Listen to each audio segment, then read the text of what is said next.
Oh, trying to connect. Oh, Lord. All right. Maybe the connection is weak. All right, maybe I should record from my phone. All right, guys. Here we are. Another episode of the Artistry of podcast. It says that the connection is weak, which is really a bummer. I'm trying to do this live on Facebook as well, but oh well, it is what it is.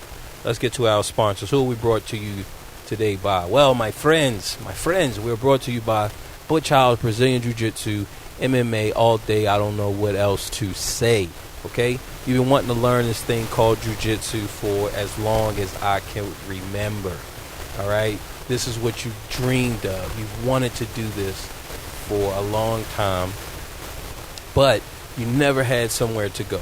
Well, today, my friends, you can go to Advanced BKJ and just learn this thing called Jiu-Jitsu. All right, that's what it's about.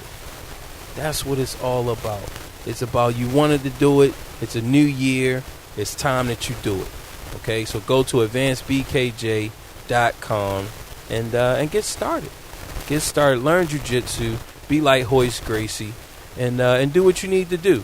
So this is up live. I'm able to kind of see it here, so we'll just run with it like that. All right. Who else are we brought to you by? Well, my friends, we're brought to you by fitlu.com. That is correct. fitlu.com. Let's check this. Sorry about that. fitlu.com. Go there, pick up a new instrument, pick up an axe. You've been wanting to learn this thing called the bass, right? You've been wanting to look sexy with the instrument. Just take it to the next level. You've been wanting to do those things. Well, now is your chance. You didn't have a credible source. You didn't have a source that you could go to and just feel like, yo, man, I got my instrument.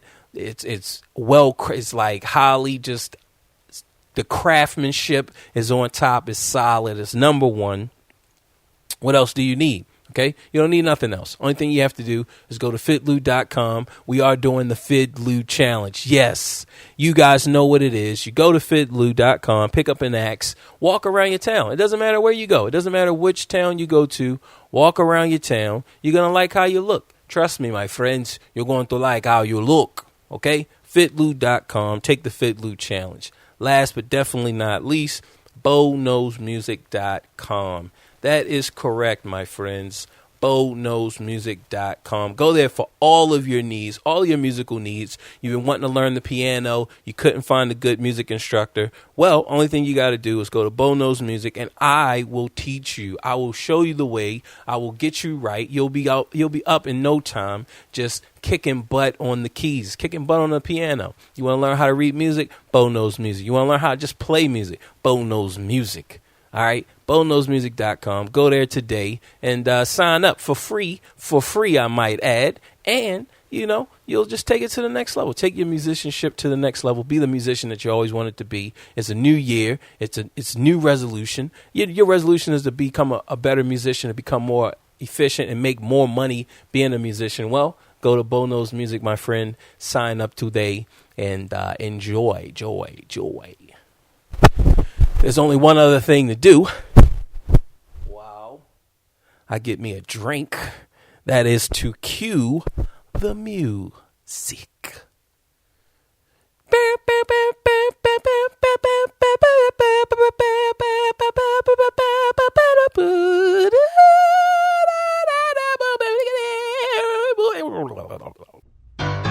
Let me introduce you to Bo Miles, a unique and likable guy. Everyday life, friends and family makes up the artistry.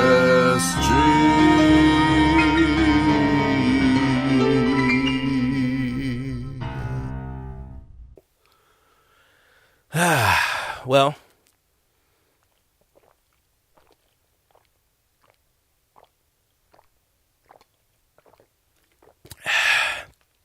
it's definitely thirsty. But Fid is out. He's going to be gone for a little bit.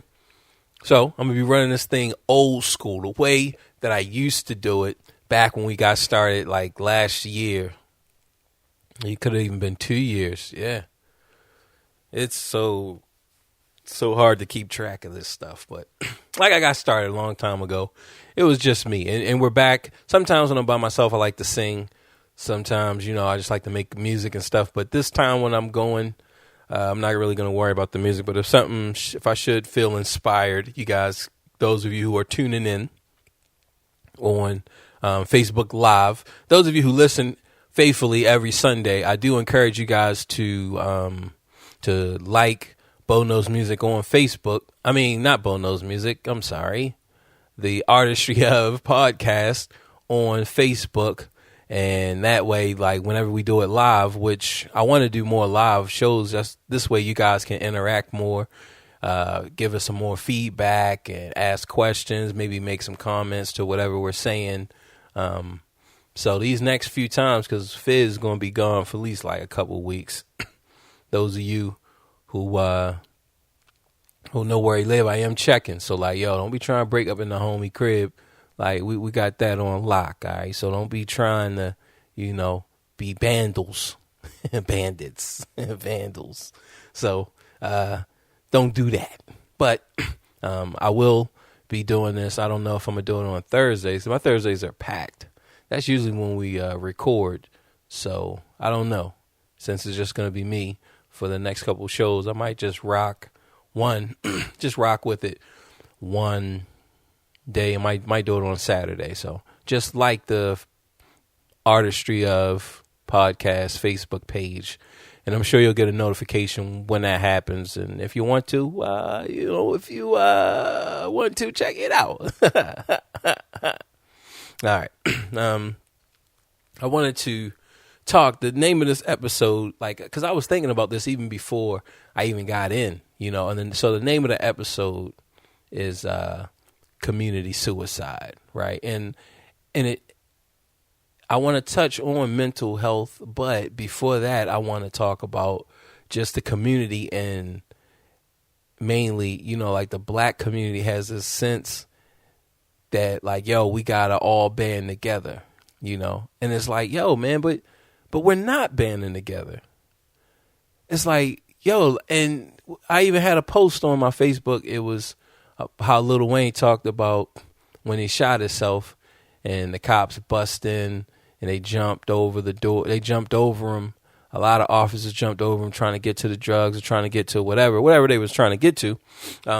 But a white officer was like, yo, man, what's going on? Like, yo, you don't see this kid with a hole in his chest?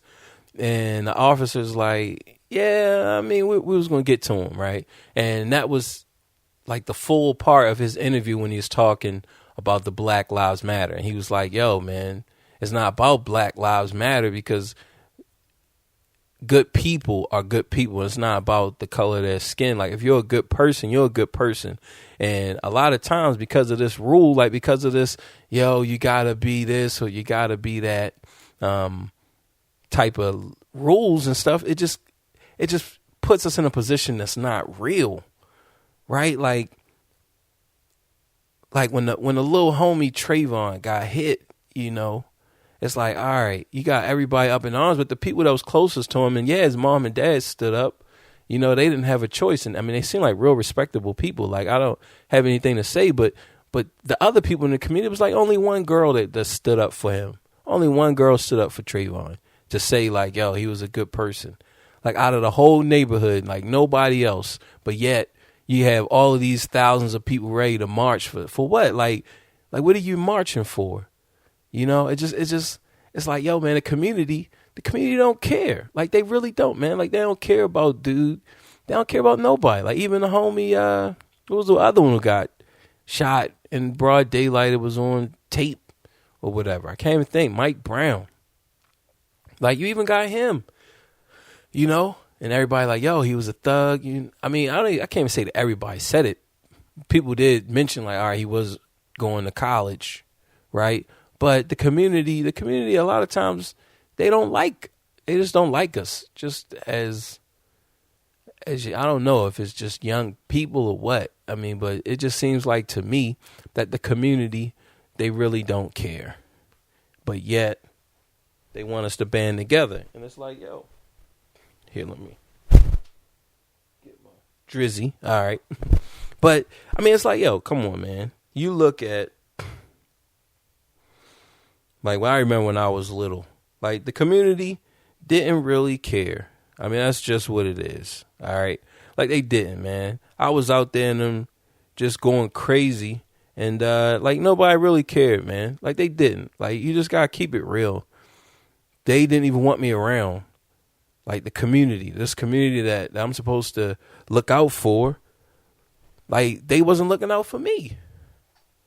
And you could tell, like, it was just blatant just when they looked at you. Like, I remember one of the homies, his niece or his little cousin came around, right? And she was, like, new to town or whatever. And I'm probably, like, what, between 5 to 8.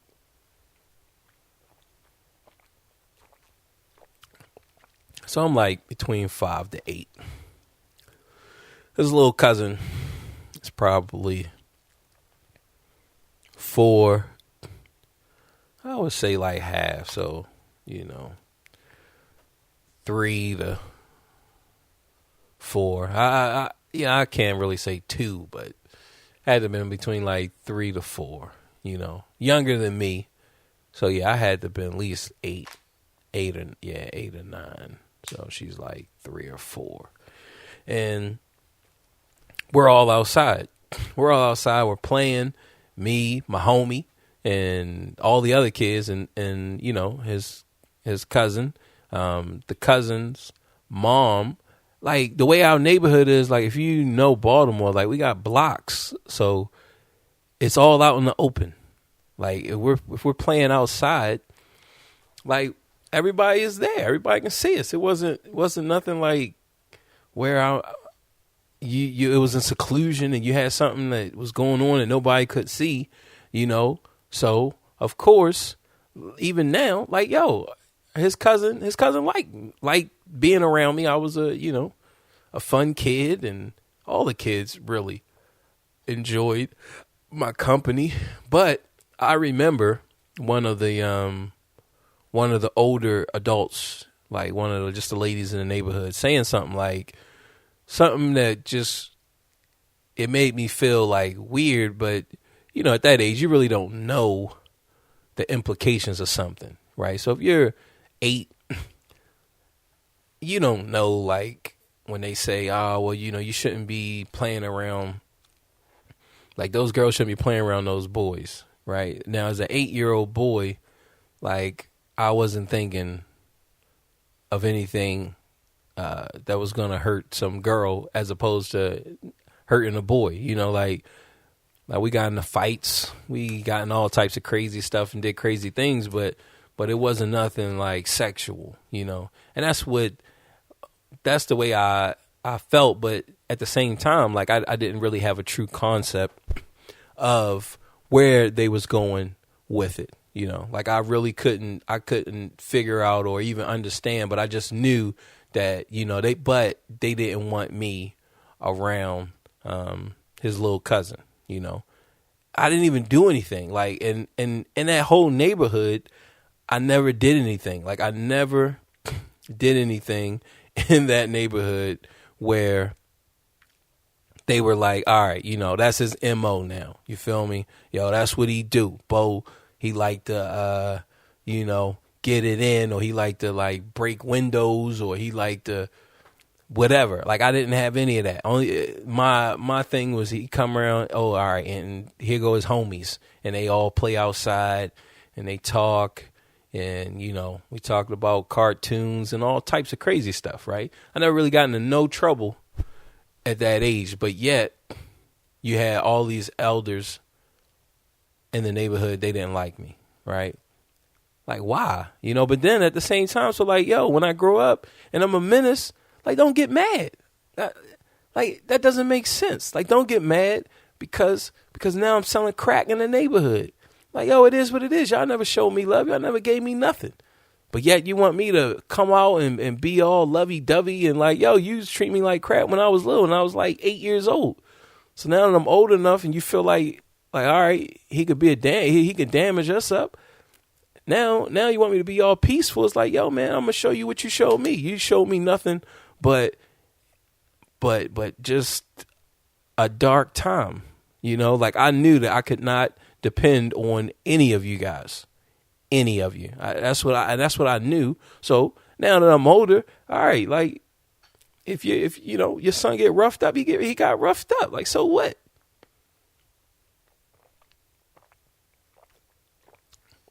And that leads us to just the community in this cycle in this relationship, this dance with the youth and, the B-boys and the D-boys in the neighborhood. Because these same guys, when they were kids, when they were little, like you was pushing them away. You didn't want to have anything to do with them. You didn't want your kids hanging out with them, right?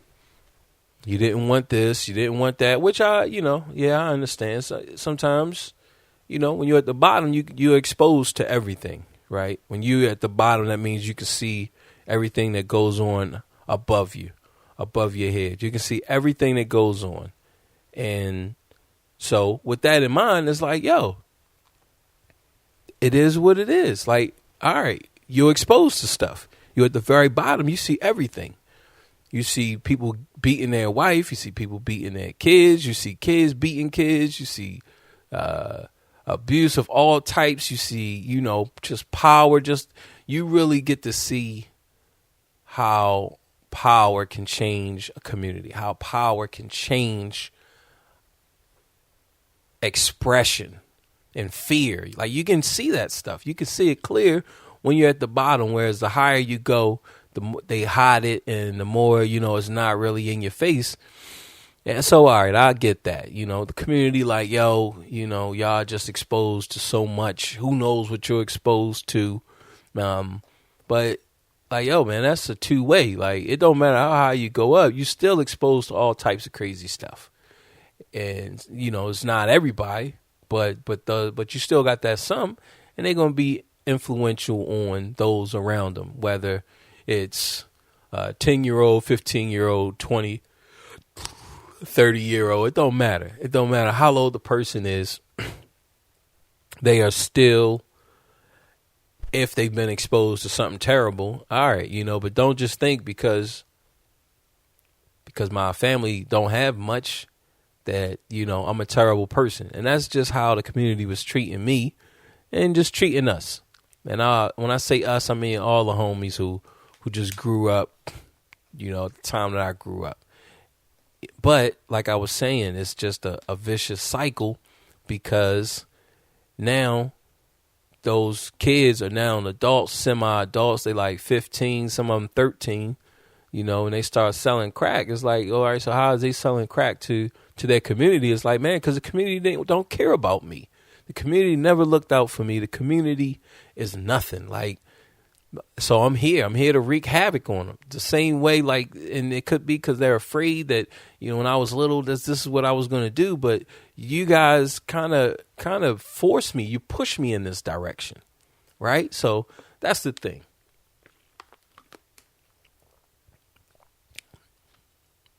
As a community, where do we go? I feel like just as the black community, we just need to keep it real and just acknowledge that, we're not a community. Like, we're not together. It's not everybody just hold hands and sing kumbaya. Like, it's not like that. And even when we come together for like protests and rallying, like, I don't know, man. I just see that as just like fake. Like I really do. I see it just as that mob mentality. You come together for anything, really. Come together for food, but it ain't changing nothing.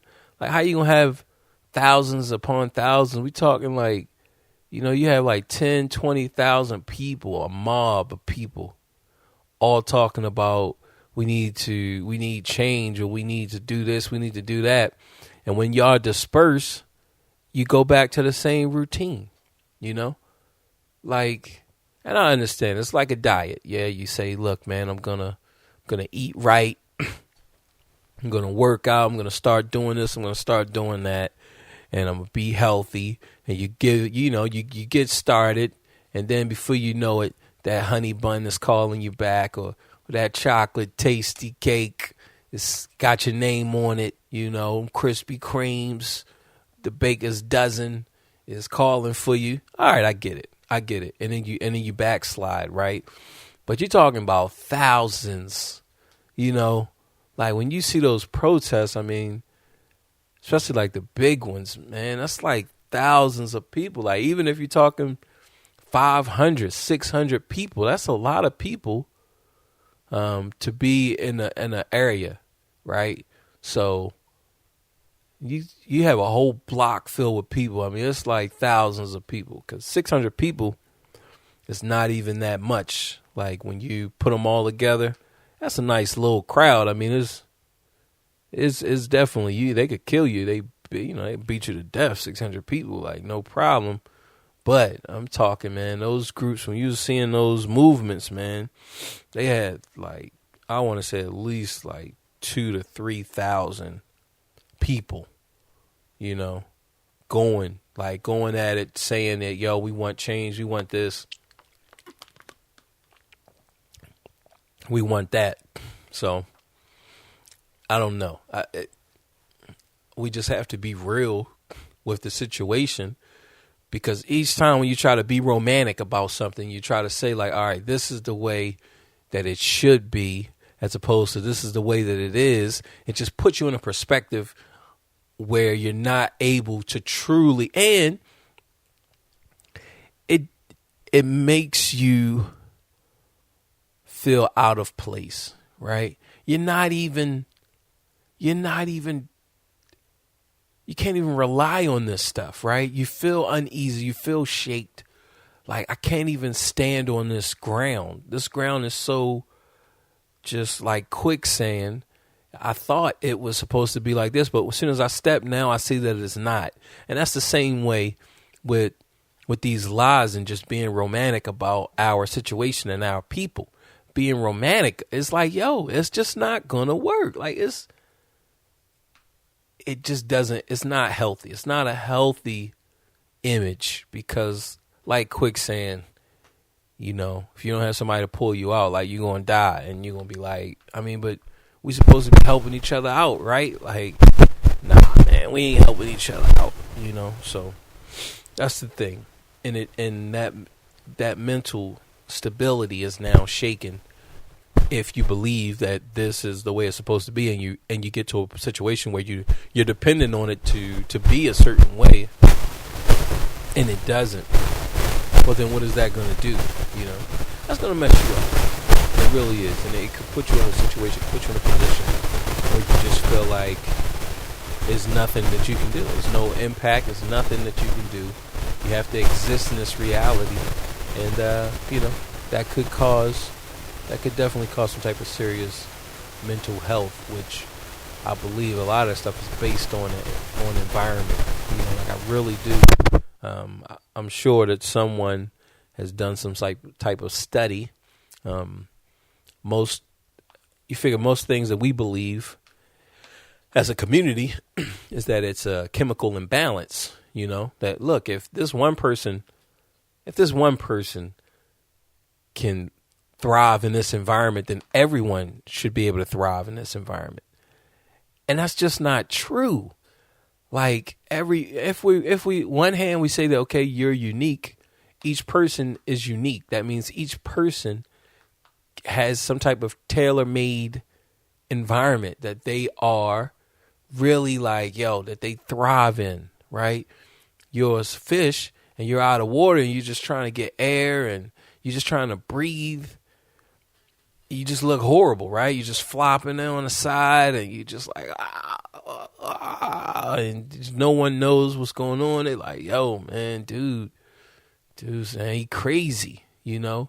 And as soon as you get him in water, now he's like, oh man, I feel better. And he starts to go up and down and he's just swimming and he's moving really fast and graceful.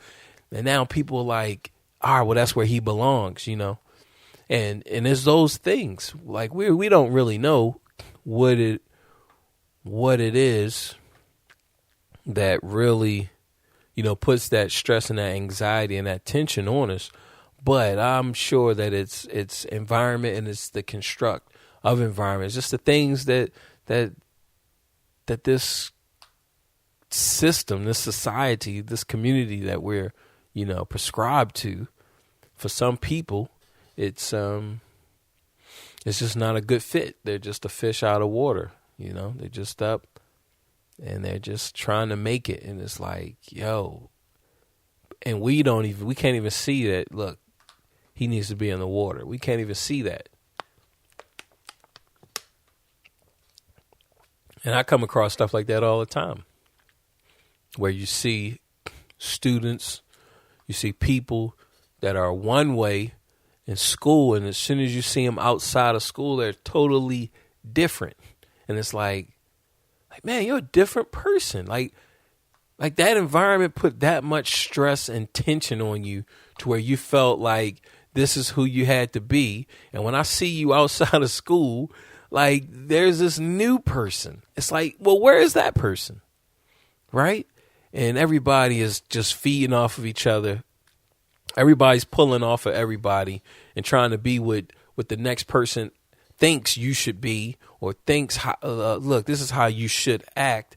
And you end up lost.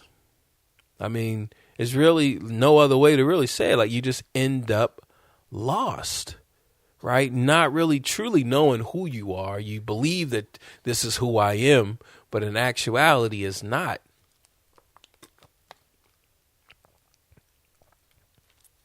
And I got a chance to see a lot of that just growing up in Baltimore. You get to see people. You get to see people be who they think they should be for that environment, right? Who they think, all right, this is how you should act.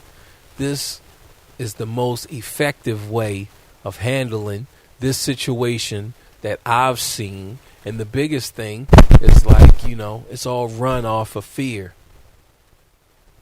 You know, most hoods, they just run off of fear. And it's like, where do you draw the line? Because no one really wants to live like that.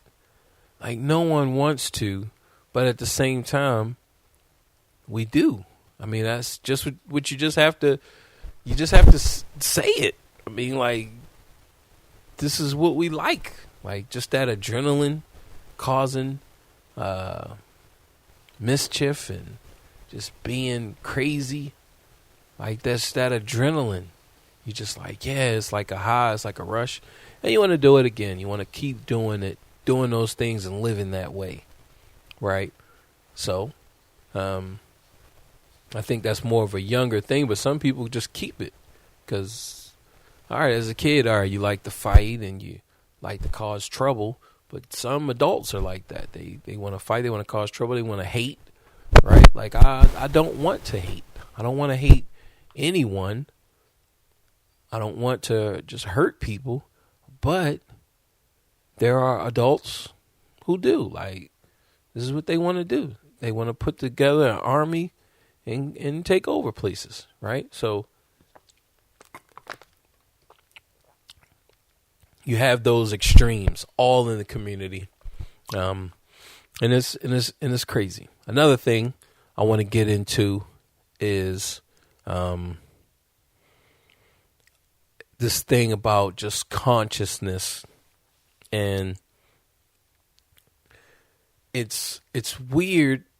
Like, right now I'm recording, so like, all right, it's on live, it's on Facebook Live, and it's the possibility of somebody hearing you just real time. Like, usually, all right, we record on a Thursday, we press them up by Saturday, have them cooked up and ready to go by Sunday. And then, like, that's it. I mean, I just insert the music. I make sure that the EQ and everything is solid. Make sure, which by this point, it's all ready to go. Like, I spend no time on that. I spend no time at all doing those things, and I'm done. But now, because it's the thought of somebody actually like checking in live and being able to interact, it adds this sense of just uncomfortableness, right? Just, you're uncomfortable. It's like that tension, and you're looking, okay, who's checking in, you know? Are any of my friends watching right now? Is anyone watching right now? And you constantly look, and it can hold you back, right? Having that sense, and I think, like, the more you do something, and we're talking just about, like I said, just the whole consciousness thing, but just being aware of yourself. Right? The more you are aware of yourself, the more you can be yourself. Right? When you can start to say, like, okay, this is the things that I like about myself. These are the things that I don't. These are things that I want to correct. I want to fix about myself. And now I'm going to correct. I'm going to fix those qualities, those traits that I see. I'm fixing them. I'm not going to do them anymore. I'm not going to do that. I'm going to do this, right? And then you get to and then you can say, like, okay, am I truly like that, or am I just caught in a wave of consciousness, right? A stream. Like, when you think of, what's that place? The Holocaust, right? You think of that, or you think of slavery. You think of, all right, you have people being oppressed. Let's go to the Holocaust.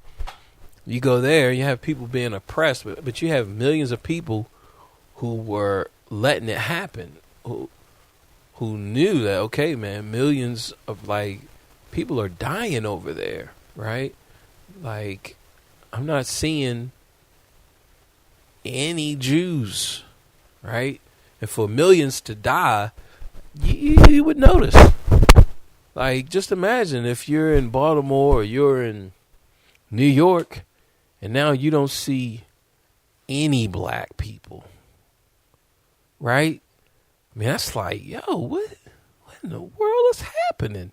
You know, it's a war. You know, they rounding them up. Well, where they going, right? We just, like, yo, man, like, nah, you know. And that's the same thing. And even over here in this country, if you have all these people just being down out ignorant towards people just because of the color of their skin, you know, like that wouldn't fly if it was only two people. Like if it was only like, let's say it's only five. There's only 5 people in town that feel like that, right? But no, it was the majority. When they desegregated the schools, like you had issues. There were real problems, and people was not trying to accept it. They were not. No, we're not having, not having these blacks, not having these niggers in my school, right? This is the majority. Oh, they're bad. They come from that part of town. It's just going to be bad. This type of stuff is still going on today. You got places in like, where is it? Mississippi and down south. And I'm sure there's even places in like Detroit where, because if it's so bad up there, then you know the school system is struggling, which you never really hear about. But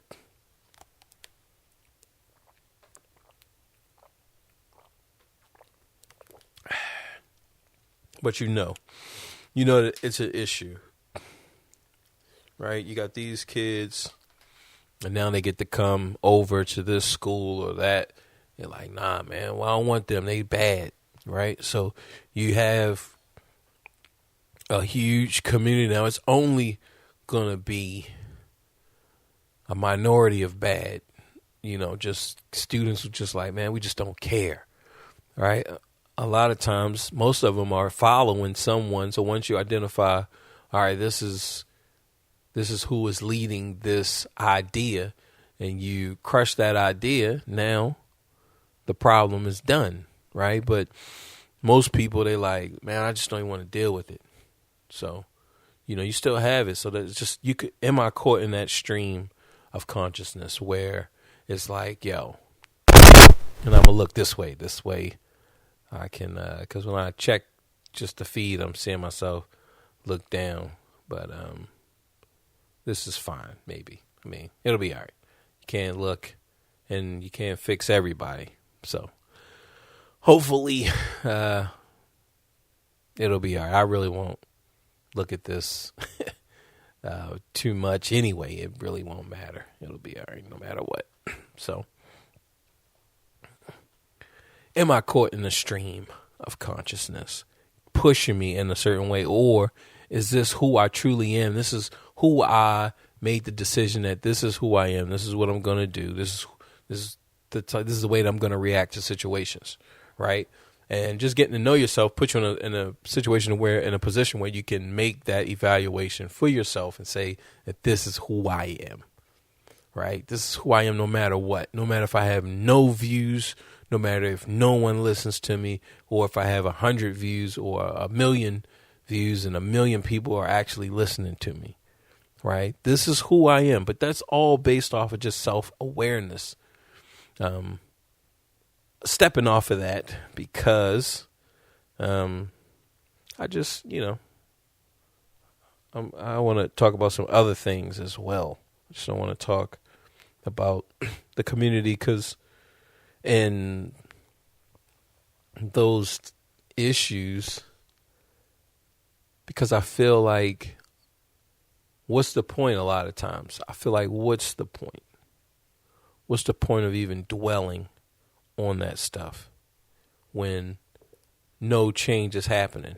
But hey, maybe you're pulling somebody, maybe you're getting that one person. You're pulling that one person out. You're bringing light and shedding light on that one person. And that's good. That's always a good thing. If if you just reach that one person. One thing that I do notice now that I'm back to the original form without Fid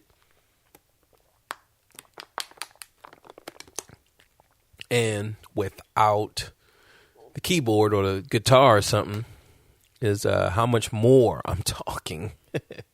But that's what this is, right? I mean, it's about talking and discovery.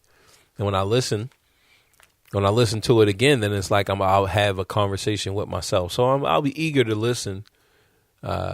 Maybe be a few weeks from now, maybe a month or 6 months from now. But it'll be interesting to listen to some of my ideas on whatever this topic was, and to hear, okay, this is where I was then, which I encourage you guys to do something like that as well. Like if you're ever in a position to record yourself and to get your ideas kind of flush, talk your ideas out, and then just come back in a year or, a few years, which I will be able to do. I mean, you figure I could listen like those, the first episode, it was a wedding song. So I was learning Cisco, My Life is Incomplete, So that was the first episode. The second one, so yeah, I'm going to have to go back because I want to say like the second one might have been Garrett, and then the third one could have been Jamie, and then the fourth one could have been, so for a while I had like guests on the show. I'm not sure how many ones that I did by myself, but I know they were more musical. They were more musical than the others. So I think it'll be a good thing to listen, to go back and actually say, all right, this is what I was talking about, right? This is what I was doing. Here, let's check in, see what's this.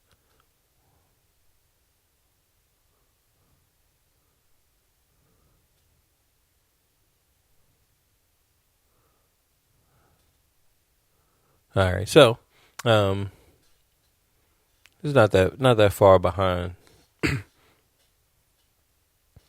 So it's just a good thing. I think no matter what, just being able to flesh out ideas will be good, and just seeing the growth within yourself.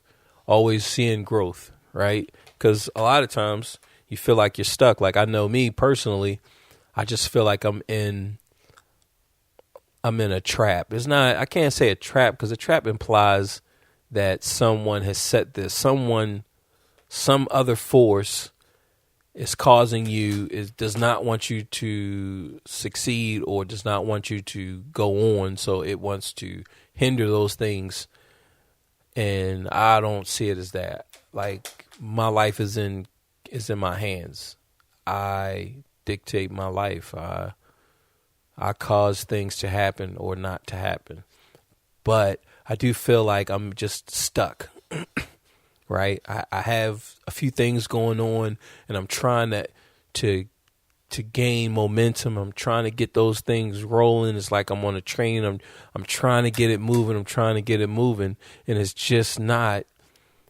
And you just have all these other things that's happening, and you see people in their train, they getting their train moving, their train is moving, and it's like, man, I just can't get this thing to move. Like I just cannot get it to move.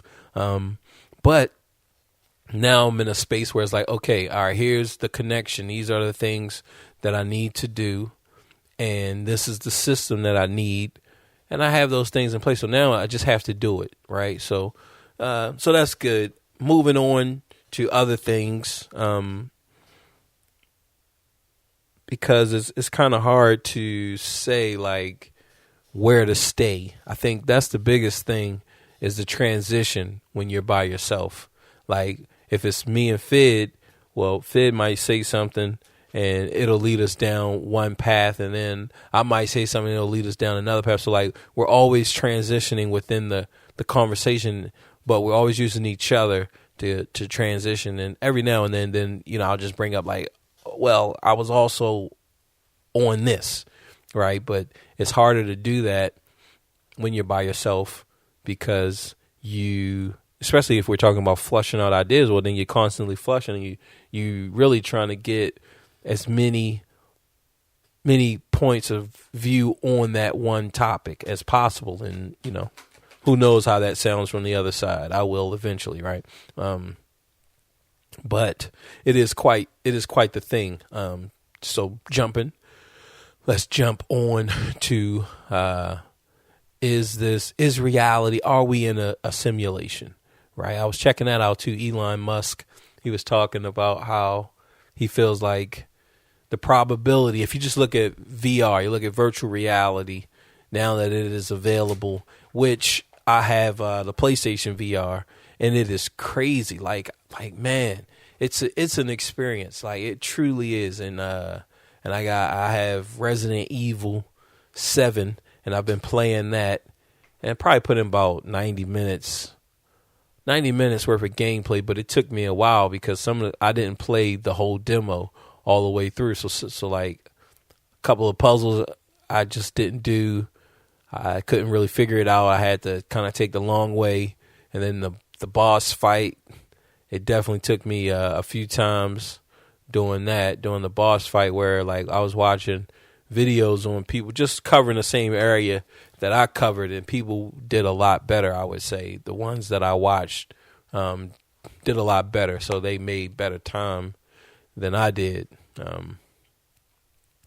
But the experience is just crazy. Like, it really is. I mean, it's something that you just have to experience for yourself. Like, you have no idea. Like, that game is so spooky and creepy, just based off of the atmosphere. And it's a game. It's not like it looks real, but yet your brain perceives that, like, yo, man, this is a crazy situation that I'm in, and you get that adrenaline rush when you are in that world. You feel like, okay, I'm in this world, I'm in this house, I am Ethan, and you're out there, And so Elon Musk, he's saying, like, well, all right, well, if you have that, just imagine how it'll be if things continue. Like, if nothing holds us back, nothing stops us from, getting better and better and better, eventually you won't be able to tell the real world from the digital world. And let's say that's 200 years from now. Let's say that's 50 years from now, or 80 years, or let's say it's 1,000 years from now. But just on the trajectory of VR getting better and better and better and better and better, well, where does that take us? Well, eventually that takes us to the idea, well, if you can't tell reality from this digital presence, this digital simulation, then that means that we have, like, 1 in a billion chance that that we are in a simulation. That we are in a simulation, which is weird. Like, when I think about it, I feel like it doesn't matter. Like, if we're in a simulation, we're in a simulation. Like, I feel like reality, this physical world, is a simulation of something, right? And the only way to experience reality is through the brain. That's our interface. You have your senses that also detects the real world, but without those things, then there is no real world. You can't detect it. It's still here. Yes, someone and things are experiencing it, but you cannot experience it without the brain, without the senses, right? Something to process those senses, something to interpret the senses. So, is it real? In the sense of real, like, yes, this is real. We are real, but also without the brain, then, and without this physical makeup, then it would not be real, right? This is what makes it real. So, on a digital spectrum, when you're in a digital world, right? The digital world is just a digital representation of this physical world, right?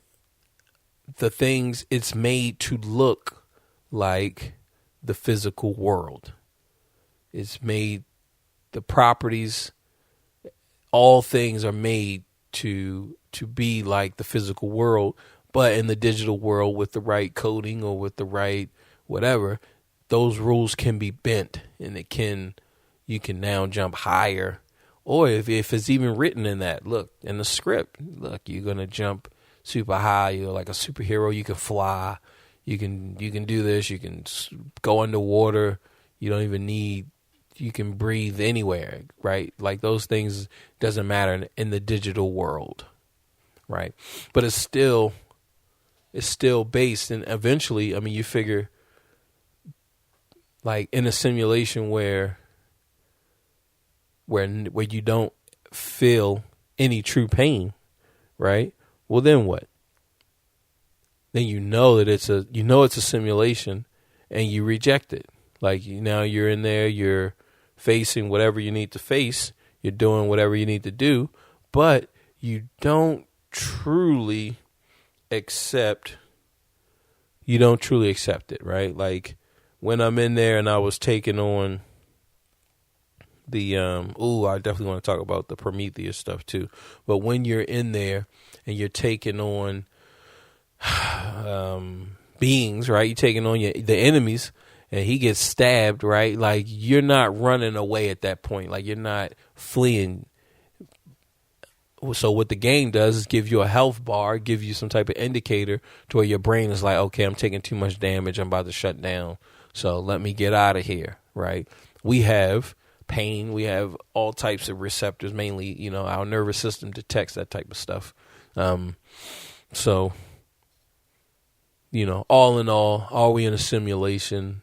I don't know. Like, I feel like it's a physical simulation, but we can't, I can't just unplug and, go into whatever is above this. Like, I don't know, right? We don't know. So I don't know. Like, I really, I don't care too much if let's say we are in a simulation. So what? Right? Because I don't know what is outside. But like Plato's, and he was talking about the allegory based off of what was his Aristotle. Yeah, I think that was the pupil. Don't remember, but I believe so. And he's talking about the allegory of the cave, right? Or one thing is based on the idea of something that is perfect, but that perfect thing is not here. So that's the same thing in the digital space, right? Like the wood in the digital world is like, okay, this is wood, but this isn't true wood. This isn't real wood. This wood is based off of real wood, physical wood, right? And that's the thing that they're saying, that all ideas are based off of one perfect thing. So when we see a dog, when we see a cat, when we see a person, but there's a perfect person, or a perfect dog, or a perfect chair that exists outside of the physical world, for which the physical world is just trying to bring that representation to the closest way that it could, but ultimately can never truly achieve the perfection of the idea, right? So with that being said, it's like, all right, okay, well, that's that. Right? It doesn't mean anything, as opposed to,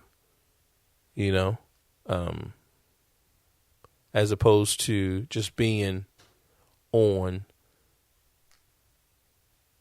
the physical plane, right? So that's that. When we talk about just the digital space and everything,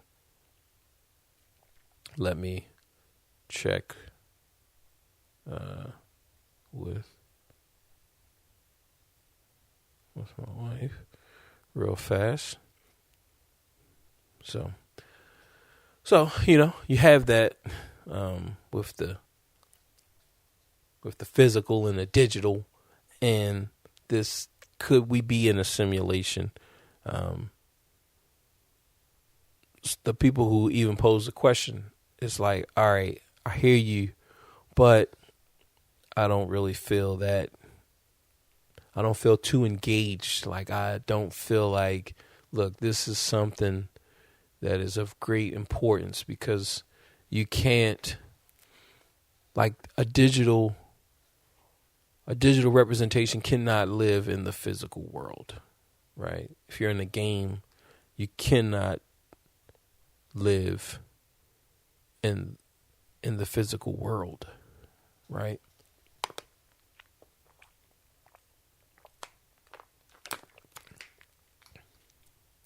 Like, even if you were given all types of digital things to perceive the physical world, but you still could not truly live in the physical world.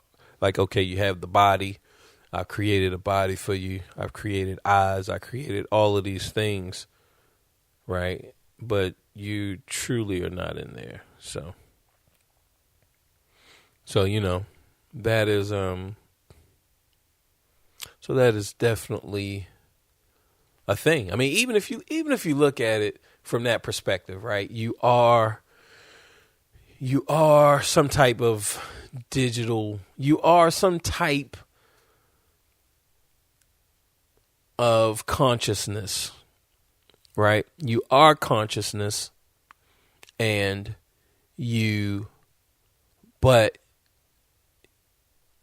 you need this body to experience the physical world, right? So I give you an arm and a leg, arms, legs, and a body. I give you a shell, right? Give you eyes, develop a system.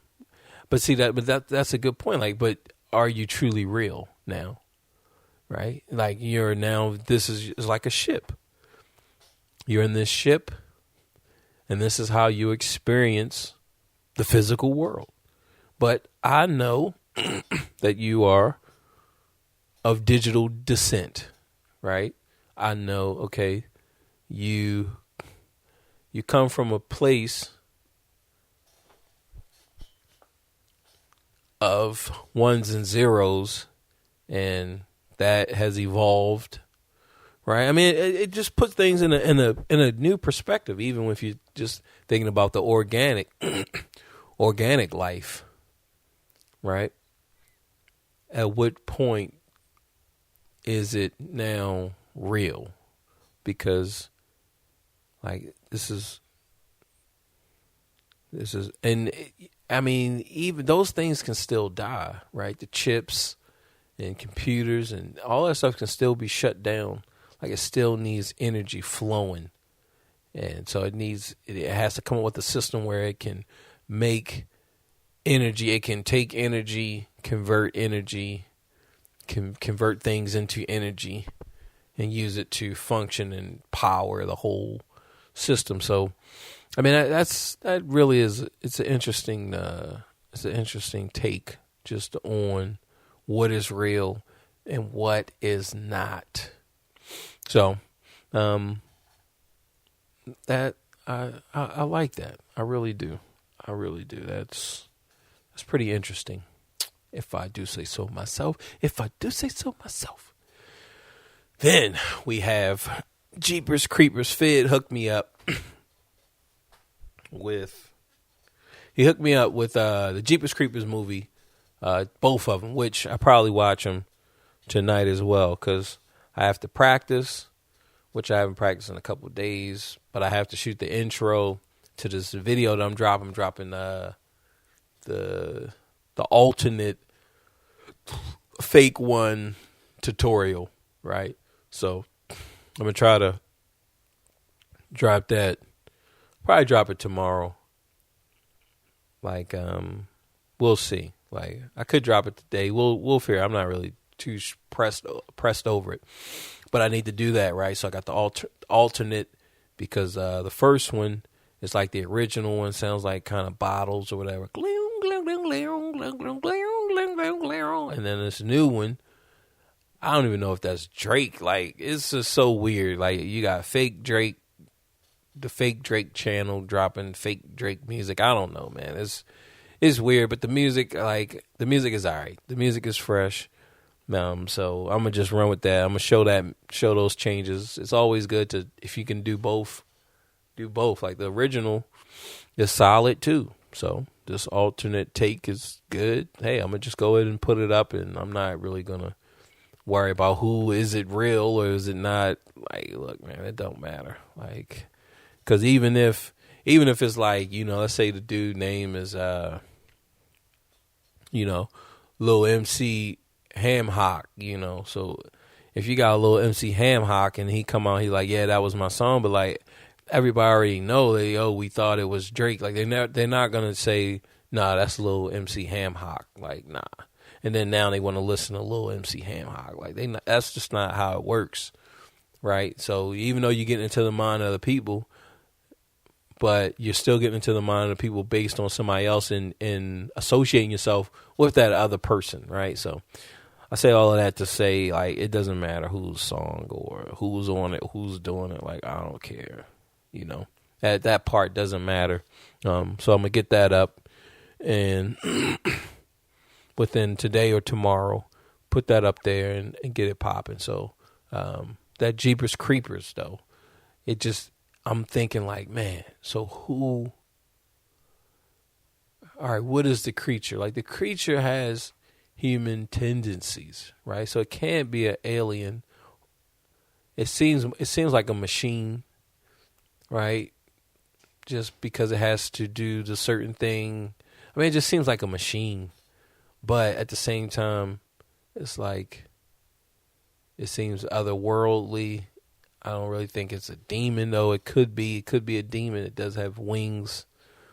So 3 is coming out soon, so I can't wait for that. But truly, if the story could be crafted well enough to where they don't even get into the origins of the being for a while, right? And I think that's one of the things that just makes it scary. But at the same time, when you think about Voorhees or Kruger or Hellraiser, like, everyone has a backstory. This is why they are the way that they are. This is how they got to be in this position. So it'll definitely be interesting to see how that plays out moving forward as they try to craft a backstory already based off of the lore that they created for the character, right? So that's definitely going to be crazy. And I've been watching that Live, Die, Repeat, which we'll probably start off the next episode next week. We'll get into that. We'll get into some more movie fare. We'll talk about that. This has been about an hour. This is good. I mean, usually I think my songs and stuff last about an hour. It could be an hour 15. And then my talking, if I had to go and find it, but I want to say it was probably like 45 minutes or something. So who knows? This is still good. An hour was good. You listen to the stuff on double the time like I usually do. That's 30 minutes, right? So that get you in there, get you in, get you out. So let's go ahead, wrap this thing up. Who are we brought to you by today? Well, my friends, we were brought to you by Butch Howell's Brazilian Jiu-Jitsu and MMA. Go to advancedbkj.com. Sign up. Buy. Look, we have tournaments, all types of stuff coming up soon. Only thing you guys got to do is go there to Advanced BKJ and sign up for one of the tournaments, or maybe purchase a shirt, maybe come down 410 Summer Street in Charleston, West Virginia, and start to learn this thing called jiu-jitsu. We also have kickboxing, children's class. We have all types of stuff, okay? So come down and enjoy yourself. I teach on Fridays and Tuesdays. So you can catch me Tuesday, Friday. I don't know what else to say at advancedbkj.com. No. Also, fitloo.com. Remember, we're doing a Fitloo challenge. Go to fitloo.com and pick up an axe. You don't even know how to play. It doesn't matter. Walk around your town. Go to your mall, right? A lot of malls are going down now. A lot of malls are in trouble. Go to your local strip mall or your local little town mall and have that axe on your back, and people are going to be like, man, I bet he can play. I bet she can play. All right. FitLou Challenge. Go to fitlew.com, FIDLEW.com. Last but definitely not least, don't forget your boy, BoKnowsMusic.com. Go there, learn the piano, learn this thing, pick up piano like yesterday, video course. You get a book that I mail to you. It's a fresh book. I'm actually going to bring it. I'm going to bring that stuff up here too. So you can get the book, you get everything, and the video. You don't understand something, you can now watch the video to further you along. You don't understand syncopation, syncopated rhythms. Pop in the, all right, this is lesson 5. Hit click play on it on your device. It don't matter what you got, mobile device, laptop. You want to see it on the big screen, you can do whatever you want. All right, do what you like. At BoKnowsMusic.com. Do what you like. At BoKnowsMusic.com. And we are out.